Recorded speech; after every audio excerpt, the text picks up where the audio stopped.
Hi guys, update po tayo sa paglalakad ko. Ipapakita ko dito sa video yung sa paglalakad ko guys na hindi na ako naghihila ng upuan. Hindi na po wala na po akong alalay po. Wala na po yung naghahawak ko sa likod. Ganon po. So, habang hindi pa po ako nag-upload ng mga video ko po guys, ang ginagawa ko, 'di ba, sinabi ko sa inyo na magpa-practice po ako maglakad.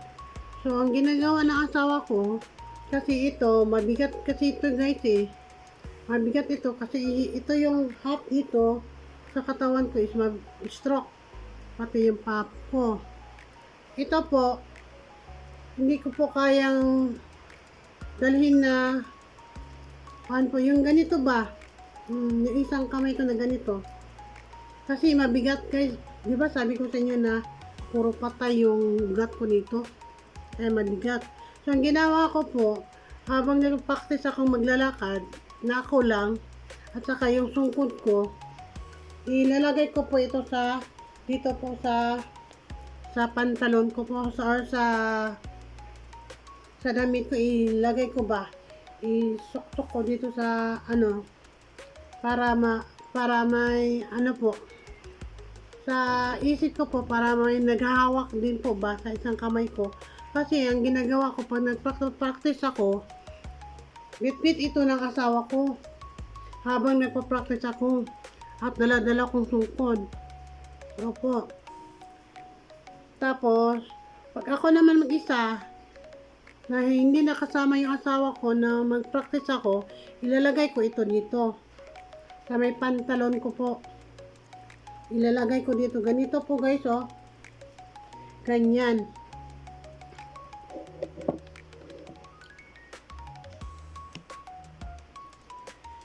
Ilalagay ko po dito sa may pantalon ko yung isang kamay ko na may stroke. Tapos bitbit ko yung ang sungkod ko. Ganun po guys. Yun po ang improvement ko sa aking paglalakad.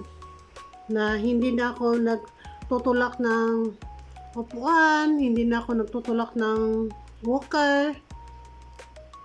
Ang ginagawa ko, yung sungkod na lang at saka yung kamay ko ilalagay ko sa pantalon ko po para yung may naghahawak ng isang kamay ko ba na mabigat. Ganon po.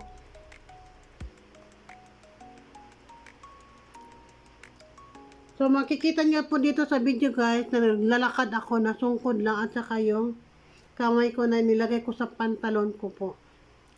So, yun po lang update sa aking paglalakad guys na okay naman. Konti na lang guys, makalakad-lakad na talaga ako. Konti na lang. Di ba sinabi ko sa inyo nung siguro expected ko December. Pero hindi yun na guys, kasi kulang pa talaga ng practice. Tapos yung previous vlog ko, may sinasabi ako na massage gun ako at saka may hinaplas ako sa katawan ko, di ba? Yun ang last na video ko na pinopost. So, ngayon naman po guys, hindi na ako nag-haplas guys. Minamassage ko na lang sa kamay ko na ako lang. Itong kamay ko po, ito ang ginagawa ko para ma-active na naman po yung ugat-ugat ko po sa stroke ko po na kamay. Ganun ang ginagawa ko guys. Bago ako matulog or mag-rosary po ako na mag-pray, ganun ang ginagawa ko. I-massage ko yung mga kamay ko at saka yung pa ko na stroke. Aside sa massage gun na ginagamit ko massage ko din yung isang kamay ko sa stroke at saka yung pa ko po. Habang nagro-rosary po ako, nagpe-pray po ako. Ganun po yung updated po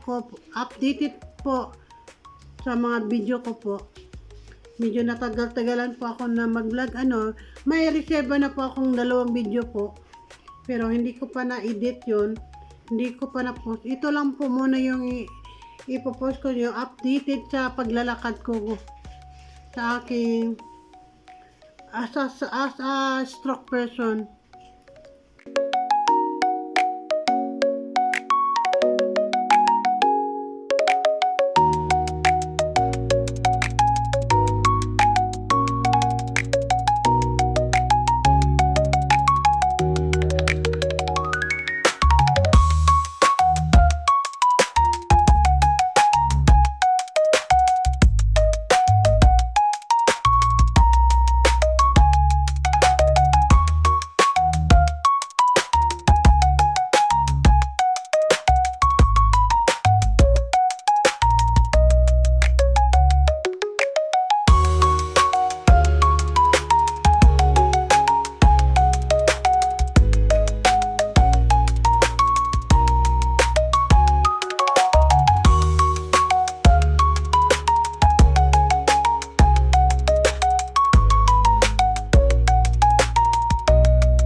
Okay guys, nakita niyo na po yung paglalakad ko dito, napapraktis ako. So, may improvement konti guys. Di ba mga previous vlog ko is naglagay ako ng tela dito para ilagay ko yung isang kamay ko kasi hindi pa kasi siya magaling guys. Medyo masakit pa pag ginaganyan ko, ganyan ba? Nilagay ko sa katawan sa baba. Masakit pa po. Ang ginagawa ko po, para hindi na ako maglagay ng tela dito sa shoulder ko, ilalagay ko na lang po dito sa short ko po, yung isang kamay ko dito, para mahawakan ko ng maigi yung sungkod. Okay, hanggang dito lang po ako. Salamat sa panonood sa vlog ko. Maraming salamat po.